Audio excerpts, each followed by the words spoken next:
मेरा नाम मनीराम है। मैं बाड़मेर आगार में परिचालक पद पे कार्यरत हूँ और जोधपुर मार्ग में चलता हूँ। क्या मांगों को लेकर आप अवैध वाहनों पर रोक के लिए और जो आए दिन हमारे परिचालकों और चालकों के साथ मारपीट हो रही है, जो ये सिंदरी चौराहे पे नो पार्किंग जोन कर रखा है, वहाँ इन अवैध बसों को जमावड़ा रहता है, उनके खिलाफ हम कलेक्टर साहब और एस साहब को ज्ञापन देने। तो जो आपकी बसें हैं वो भी जो सरकारी बसें हैं वो भी तो वहाँ रुकती है तो कोई नहीं रुकेगी। अगर अवैध वाहन नहीं रोकेंगे तो हम भी कहाँ रोक रहे हैं? हमारा तो बस स्टैंड सिंदरी चौराहे के पास ही है, इसलिए हमें वहाँ रोकने की जरूरत ही नहीं। हम नियमों पे ताक में नहीं रखते, अवैध वाले नियमों में ताक के रखते हैं। हमारे रोड में महिलाओं के लिए 50% आरक्षित हो जाता है। हमारे किराया महिला का 130 रुपये और महिलाओं को और विकलांग हो, नेत्रहीन हो, ये तो सब इसमें फ्री है और वो भी ले जाते हैं। राज्य सरकार की जो सुविधा कर रखी है उसके अनुसार हम यात्रा कराते हैं। सारी निगम प्रदान करता है। तो क्या स्थिति है? गवर्नमेंट की बसें होकर भी आप इतने जूझ रहे हो चले से? हम ये इन अवैध वाहनों से हम बहुत भारी जूझ रहे हैं और कई बार हमारे ऐसे परिचालकों और चालकों को मारपीट हो गई और लेकिन कोई कार्रवाई के लिए भी हम कलेक्टर साहब और एस साहब को ज्ञापन देना है।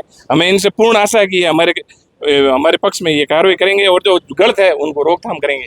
जबकि ये MR बस हैं, उनकी कोई भी बस का परमिट वाया मतलब पचपदरा से बालोतरा सिंदरी मार्ग चबा मार्ग के होके, जबकि वो सभी इधर से संचालित हो रहे हैं। और गाड़ी अभी जैसा कि इन भाई साहब ने कहा 35 गाड़ियां हर 10 मिनट में गाड़ी ले आते हैं, 5 मिनट में भी वो गाड़ी ला सकते हैं, ला के चलाते हैं। और जिन गाड़ियों के 4-5 साल में गाड़ियां कंडम होती है, कई गाड़ियों कंडीशन ऐसी है उसमें पैसेंजर यात्रा नहीं करते, लेकिन किराए की जब वो लालच देते हैं हमारे छीन के ले जाते हैं।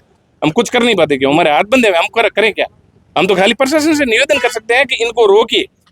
और एक बस के उस MR वाले के साथ 20-20, 25-25 असामाजिक तत्व खड़े रहते हैं लड़ाई करने की। अब जान तो हर आदमी के अंदर एक ही होती है, वो कोई ऐसा नहीं मर जाएगा तो दूसरा खड़ा हो गया, ऐसा नहीं होता। हमें प्रशासन से पूरा सहयोग की आशा है और सहयोग करेंगे। क्या सर मैं जी से क्या कहना चाहूँगे? भजनलाल जी से, भजनलाल जी ने आज ही 10-15-20 दिन पहले कहा था कि हमने बिजली और डेयरी और रोडेज को प्रॉफिट में लाके रख दिया, वास्तव में लाके रखा था। लेकिन उन 15 दिनों के बाद में इन अवैध वाहनों का इतना संचालन बाड़मेर आगार के आगे आगे शुरू हो गया जिनका हम कह नहीं सकते।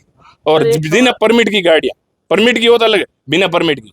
सर मेरा एक सवाल ये भी है, मैं भी जो है रोडवेज की बस में सफर कर चुका हूँ। रोडवेज की बसें जो है खाली चली जाती है जोधपुर तक, लेकिन जो प्राइवेट बसें हैं उनके अंदर बकरों की तरह भर के लोगों को लेके जाता है, इसका क्या कारण है? ये पैसेंजरों के प्रति असुविधा ही है ये, लेकिन ये गलत लेके जाते हैं। हम भी उनके खिलाफ ही हैं। हम कम किराए का लालच कम किराए के लोग लालच में ले जाते होंगे।